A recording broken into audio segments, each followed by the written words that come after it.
ভাই দোস্ত কিছু কথা বলছিলাম আজকে তো দেবার দাও দেখে দেবার দাও। তো আমাদের উদ্দেশ্য হচ্ছে আজকে উত্তরবঙ্গের বন্যার জন্য কিছু ত্রাণ জন্য কিছু মানুষ সাহায্য চাইছিল।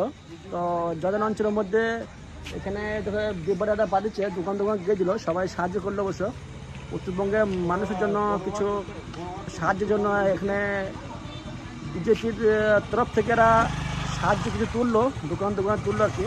তো দোকানদার সবাই যখন মঞ্চ সবাই আগ্রহী, অনেকে 10 টাকা 20 টাকা 50 টাকা অনেকে সাহায্য করেছে। তা উত্তরবঙ্গের মানুষের জন্য বন্যায় খুব প্রবলিত হয়েছে। যদি কেউ পারলে পরে সাহায্য করতে চাও তাহলে পরে হেল্প করার জন্য একটু আগে এসো। তো আমাদের সবাই ঘুরছে, একটু দোকানে যে পয়সা তুলে পাঠাবার চেষ্টা করছি আমরা। তো এটাই জানাবার জন্য আর কি বললাম। নেই গো ভাই, বলো আর কি, সবাই এখানে আছে আর কি, ঘুরছে ঘুরবার জন্য আর কি। তো উত্তরবঙ্গের মানুষের জন্য সবাই দোয়া করো বা সাহায্য করার চেষ্টা করো। তো এইগুলি শেষ করছে, বেশি বাড়াবো না। সবাই ভালো থেকো, সুস্থ থেকো। ওকে, গুড নাইট।